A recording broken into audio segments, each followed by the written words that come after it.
Thank you for tuning in to C4CW. The topic of this podcast episode is black hole physics, types of black holes. It is a continuation of the previous podcast where we discussed the same topic.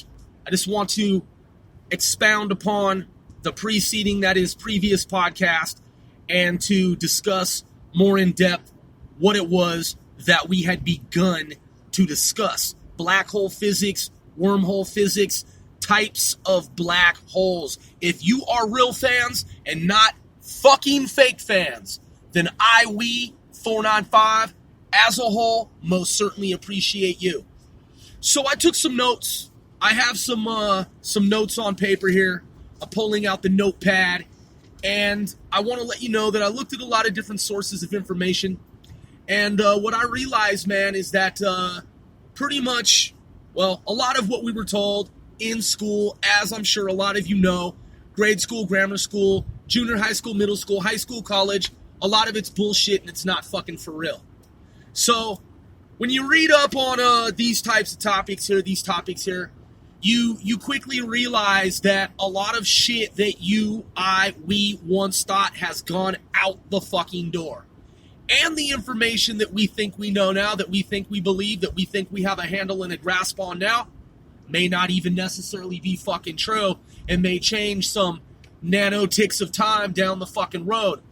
So nonetheless, what I found through research is that when discussing black holes, apparently every black hole is said to have some type of spin. Some type of spin as a property, as an attribute of the black hole. That type of black hole, regardless of the type of black hole that it is. Now that may seem simple. It may seem straight fucking forward. If you're in a college, university classroom taking a course and you're discussing hyperphysics, black hole physics, any type of physics, classical, quantum mechanics, quantum entanglement, if you're talking about physics of a black hole, what people say is that every black hole has some type of spin. Okay, but what you don't often hear is that out of the different types of black holes, some black holes are rotating black holes. Rotating black holes. We talked about this. It was discussed in the previous podcast. But other classes, that is, other types of black holes, apparently don't spin. They're non-rotating. They're just there. Supposedly. Evidently. Apparently. Okay?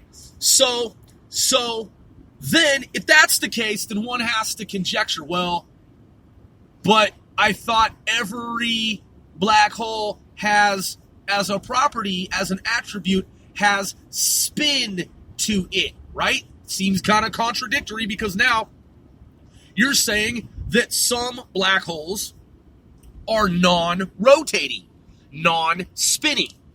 All right, so here's where it gets a little fuzzy. So, apparently, according to the science of it all, even a, say, static black hole that is considered non-rotating, right? There's always some microfluctuation no matter where you are in the multiverse. There isn't any real such thing as anything that is stopped at a fixed point in space-time. Like, you can't just, stop something at a fixed X, Y, Z axis point or set of axes. You can't. Well, you can, but you see, it's still in quantum flux. It's still moving. There are micro fluctuations that are nearly imperceptible, but there is some type of micro flux going on, occurring. That's why everything is always and forever in a state of flux. I'll give you another example. If that doesn't make any sense, if that seems a little murky, if it seems a little fuzzy. So you look at a plane, right, like a flat surface. It's fixed, right? It's a manifold. It's just a flat fucking sheet of paper, and it's just there in suspended animation in hyperspace, inside of a hypercube, or in some type of something. It's just a flat piece of levitating fucking paper that is not wavering, it's not waving, it's not moving, it's not rippling, it's just flat, boom, like, whoa, is that piece of paper, like, in front of my eyes, man? Like, as my senses detect, is it just, like, in suspended animation, right? Kind of like the surface of the earth. It's flat, okay? If it's a paved street, when you look at the paved street, it's fixed, right? It's not moving, right? It's not moving. It's not rippling, right? It's unwavering, right? Wrong. The atoms inside the structure, that is the earth, that is the terrain, that is the paved cement, pathway, roadway, highway, what have you. The city, street, block, boulevard, avenue, that concrete, that pavement, that sediment, that ground that appears to be flat and fixed is on a micro level moving. And the earth itself is spinning, that is rotating at a very high rate of speed. So everything is moving at a very high rate of speed, but it appears in parts to be fixed and not moving, right? So that's the same as a black hole that is non-rotating. It's in a quantum vacuum. It's in a vacuum, which is space, right? And within that space, though, you have this, call it a data construct, right? You have this mass, right, which is said to be a star that has imploded on itself, right? It used to be a star, like a sun, and then it went dark, okay? It became a dark solar mass, and then it imploded on itself to the point of like a pin prick, okay?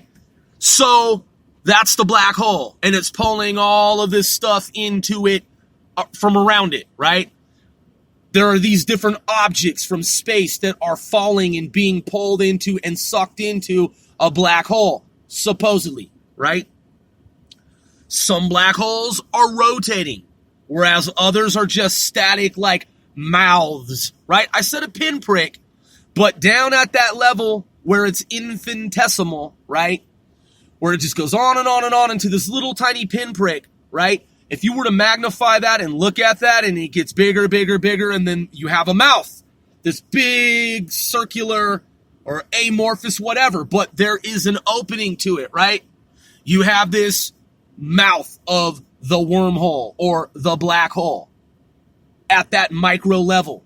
Because really a black hole is supposed to be a pinprick. It's supposed to have imploded on itself so small that it's like the size of a period at the end of a sentence. Like tick, little pin prick, right? But again, if you use an electron tunneling microscope, if you were to magnify that little pinprick and superimpose it and blow it up and expand it, right? It becomes so large again that it is this huge mass, right? Some are spinning, that is rotating black holes. Other black holes are said to be non-rotating. But then again, there is what appears to be a contradiction. Some type of, maybe even call it a paradox, right? But Grove, you said that there is spin with regard to every black hole. Well, it's not rotating like the other black holes. That is a black hole that's a non-rotating black hole. But within that black hole system, there is some type of fluctuation, some type of micro fluctuation. Because remember, everything is in flux. Even something that appears to be static and fixed at an XY or XYZ axis point or set of axes, it's still moving in the quantum vacuum, whether perceptible or not. So So that's why it has spin, because it's still spinning, but so fucking slowly that your human senses cannot detect it mostly, right? So you have rotating black holes that to the observer, they're obviously rotating. And then you have other types of black holes that are considered to be non-rotating black holes. All right, so once you wrap your mind around that, if you're new to this or relatively new to this, right, that fills in a lot of gaps, and believe you me, you are ahead of the curve of a lot of even graduate students of universities. I'm not saying graduate students who graduated with degrees in the field of mathematics or the field of physics. I'm talking about just the average graduate student who knows nothing about fucking astrophysics or physics or wormhole physics or quantum entanglement or quantum physics, quantum mechanics. You are ahead of the curve if you understand what I just imparted to you. All right, so that's first and foremost. All right, so in terms of black hole physics, let's move along. These are my notes. We're working on this together. All right. So, and don't quote me on any of this. This stuff might not be fucking true. Don't necessarily believe what I'm saying is true. Because again, this science is maybe just purely fucking theoretical, hypothetical, and it may not be grounded in reality at all. It may change sometime in the future. All right, so from what I was able to glean and from what I've read in terms of what is considered current science, I jotted down on paper here 1, 2, 3 types of black holes. One type of black hole is the Reisner Nordstrom black hole type. Reisner Nordstrom. That's REISSNER hyphen N as in November, ORDSTROM, as in Michael. Reisner Nordstrom. And what it says here is that of this type of black hole, it is an electrically charged black hole. Okay? So it actually has an electrical charge to it. This particular type of black hole. It is electrical in some fucking way. All right? Albeit, this Reisner Nordstrom type of black hole that is electrically charged, it is non-rotating. So NR, non-fucking rotating. All right? So are we all clear about that? Reisner Nordstrom is supposedly an electrically charged black hole, because I have the letter C for charge with the circle around it, and then I have an NR with the circle around it from my notes. So I could be wrong. And I'm going to go back and look at this information to make sure that it's accurate as opposed to inaccurate.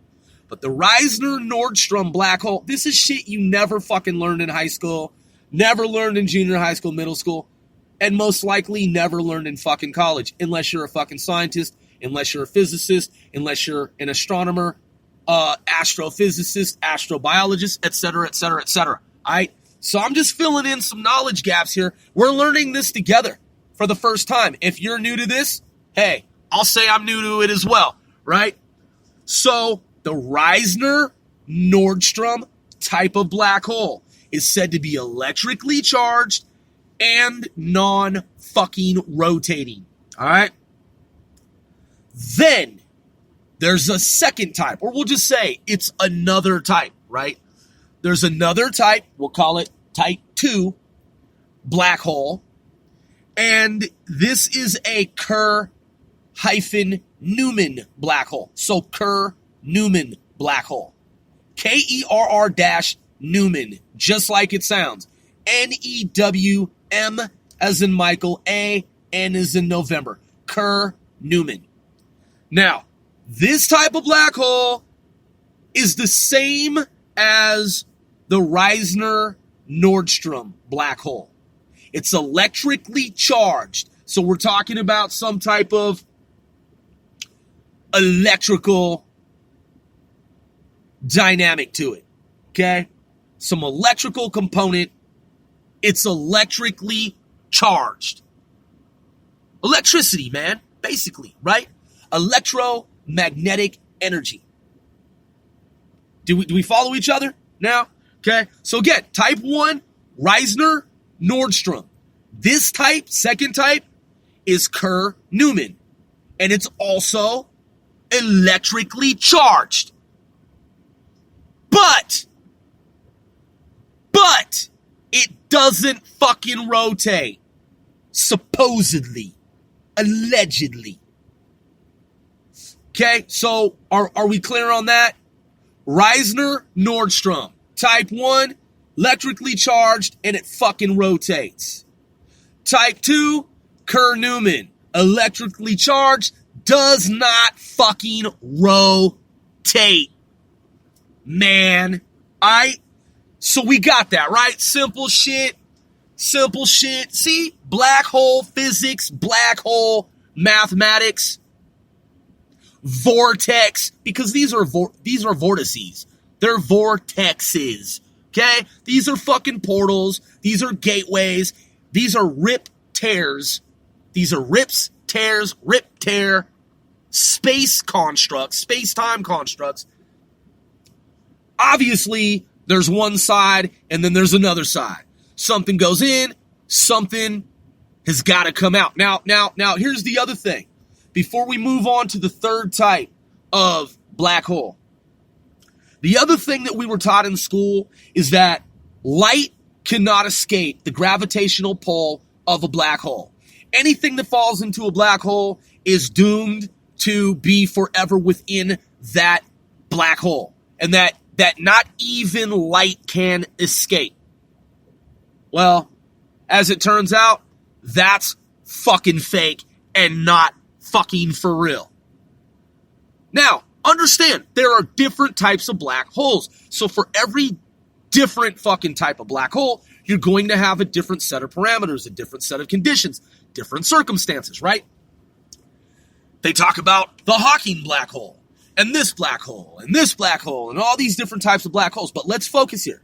Let's focus and think about what I just stated. Apparently, evidently, when it has been said in the past, and some would even say to this day, that hypothetically, whatever falls into a black hole can't escape, never will. Didn't that always seem kind of fucking weird to you guys? Like, when you were told that? You know, there's always a sci-fi, like, fantasy, like, you know, where it's like a spaceship goes in and it opens up and it's like, you know, it goes through the mouth and then it exits in that, you know, the other side opens up and it's on some other time frame on that other side, right? Wormhole shit, right? But then the science teacher, professor, most of them, the consensus was like, well, that's just sci-fi. Like, the reality is that whatever falls into a black hole is trapped inside the black hole and light cannot even fucking escape. It's gravitational pull. Well, according to modern science, it seems to be now that they were incorrect and that different particles, including light, can, in instances, escape the gravitational pull of a black hole. We seem to know that. We seem to have that intel. And it seems to be true. That what we were fucking told is untrue. Originally. Okay? So, you guys are still ahead of the curve. Look, man, we're at 19 minutes and 4 seconds here. And you guys already know black hole physics on a whole new level. Way outside mainstream fucking society. Okay? And even college graduate students who didn't study physics, let alone black hole motherfucking physics. Now, I've been doing this research. I've been taking notes meticulously, tediously, arduously, okay? So, painstakingly, I've been jotting this shit down, writing it down, cross-referencing information, correlating this, going back, fact-checking, error-checking. I want to be pinpoint accurate on this shit. And I want for y'all, reflexively, to be on the same level. Because we know some shit that the average motherfuckers don't know. So when they sit around and they talk about this, and that, You'll be like, oh, okay, is that what y'all believe? Haha, that's cool. You know, they'll be like, do you know something about black holes? You just be like, I heard a little something here and there. Okay, so without the laugh, of course, just be like, shrug your shoulders, like, I don't know. Black holes, I mean, light can never escape, right? Supposedly.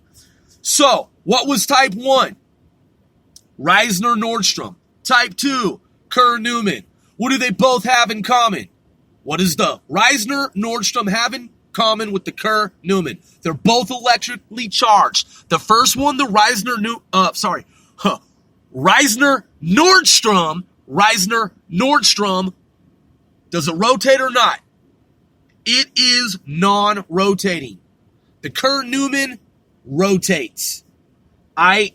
So now here's how you can remember which one rotates and which one doesn't. John Teeter, the story of John Teeter, he talks about a dual rotating black hole. Dual rotating black hole. So, if you've ever studied the story of John Teeter and dual rotating black holes, that is dual rotating singularities, if you Google dual rotating singularity, what usually comes up is Kerr Newman. So that's how you know it's the one that rotates. The Reisner Nordstrom, think of it as old school. Think of it as like the Model T, the first shit, right? Doesn't have all the bells and whistles. It's just a fucking black hole. Okay? Kerr Newman is like the new shit, right? Man, this motherfucker goddamn rotates and shit, homie. Alright? Now, I don't know if this shit's true. Just take it as a grain of salt. But that's how you know the difference between... And Reisner Nordstrom sounds like some old shit, right? Sounds like some old legacy shit. Oh, yeah, the old Reisner Nordstrom. Yeah, I got it parked in the garage. It just sits there. See what I'm saying? It's just sitting there. But the Kerr Newman, man, I'm out on the block, man, bending corners. Man, I got 3 fucking computers in my Kerr Newman. Look at this shit, man. I'm fucking bending blocks, man, burning rubber, fucking doing donuts, rotating like a G. You feel me? See how one Sir Grow put that shit into perspective? For those of y'all who are on this wavelength with me, studying black hole physics on a fucking Thursday night, going into a Friday morning. So, let's get to the third type of black hole. It's a Kerr. Just a Kerr. Not a Kerr Newman. Just a Kerr without, that's Kerr, without the hyphen and without the Newman after it. But even though it doesn't have the Newman after it, it still rotates. It's still ro-fucking-tational. Supposedly. Okay? What did we say about electrical charges?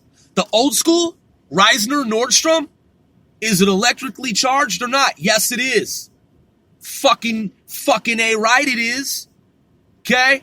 And the Kerr Newman, we said it has commonality, man. Has commonality to and with the Reisner Nordstrom. The Kerr Newman does. They're both electrically motherfucking charged. Reisner Nordstrom, which one rotates? Kerr Newman or Reisner Nordstrom? Well, we just talked about it. The Reisner Nordstrom is the one, yeah, it's electrically charged, but it doesn't do the fun shit like rotate, right? The Kerr Newman, man, it's electrically charged, and it fucking rotates! Woohoo! Totally fucking tubular to the max, dude! Right? Okay? And the Kerr also fucking rotates! Just like the Kerr Newman. It's a Kerr, so it also rotates. But it's not electrically charged.